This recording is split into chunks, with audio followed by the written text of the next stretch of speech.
Hello, this is Bill Striplin with Striplin Custom Gunworks. I'm here to do a quick demonstration on the new Eliminator guide rod for the Browning Buckmark. This is a one-piece guide rod, and it eliminates the E-clip that is prone for failure on the factory Browning Buckmark recoil guide rod. This one is a one-piece machined from stainless steel, and the E-clip cannot be lost. Also in this end, there's a easy takedown hole that will very much simplify the takedown of the Browning Buckmark for field cleaning and for changing the recoil springs and regular routine maintenance. So we're going to get started here real quick. The first thing I would like to say is always check the gun visually for no magazine and for an empty chamber. Always keep the gun pointed in a safe direction and follow all safety precautions. Next thing I'm going to say is anytime you're working with the guns, I do highly recommend that you wear safety glasses. So this is just a standard Buckmark. It's been upgraded a little bit with Tactical Solutions barrel and rail and Tactical Solutions grips.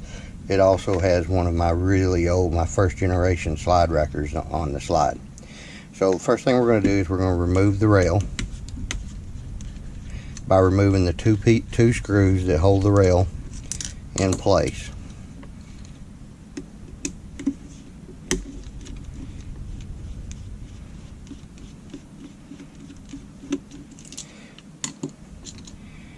Next, after we remove the rail, we're going to pull it slightly rearward, the slide slightly rearward.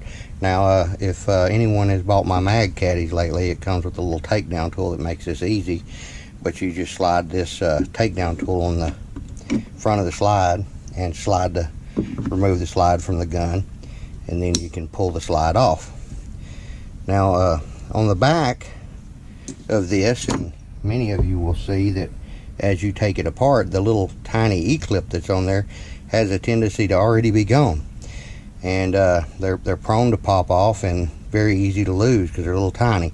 But if yours did stay together, what you're going to do is you're going to put it on a hard surface, pull the spring down using a pair of needle nose pliers or small pliers. Just grab it and pull it off there.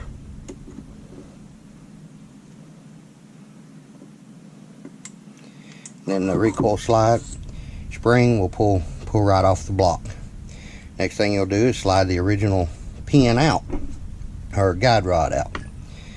Now what you want to do is put your spring on the new Eliminator guide rod, pull it down, slide it through the hole. Now then, if you will take a paper clip and push it through the guide rod in the small hole, and it is a tiny hole, so if you guys have glasses, I suggest you wear prescription glasses doing this. But anyway, protrude the paper clip through about a 1/16 of an inch through the bottom of it. Well, the next thing you're going to do is you're just going to slide it right back into your slide, and this is precision fit so that it will hold. If you press down, it will hold the recoil buffer on the rod for you. Anyway, you just drop it right in. Okay, so the next thing you do after you install the pin, you'll see that it just pushes slightly through and doesn't contact the metal part of the slide. That's why you don't want to stick it through too far. Next, you'll drop it onto your frame. Make sure that the rear of the guide rod lines up with the hole in the frame. Pull the slightly forward, the slide slightly rearward, pull the pin out and slide it back forward. And that's all there is to installing it. And again, in the future, when you want to remove it, just slightly pull the slide rearward and install your pin. And you know, when you shoot it, it might roll around a little bit. You'll want to turn it where it's straight up and down. You can use the paper clip to do that. And again, it just slides right back off. Much easier than trying to hold the original model. Again, back into the hole in the rear of the frame, pull it slightly rearward, finger down and forward. Now all we do is we apply the lubrication, proper lubrication to the gun, install the two new screws, and the new Eliminator guide rod is in place and ready to go.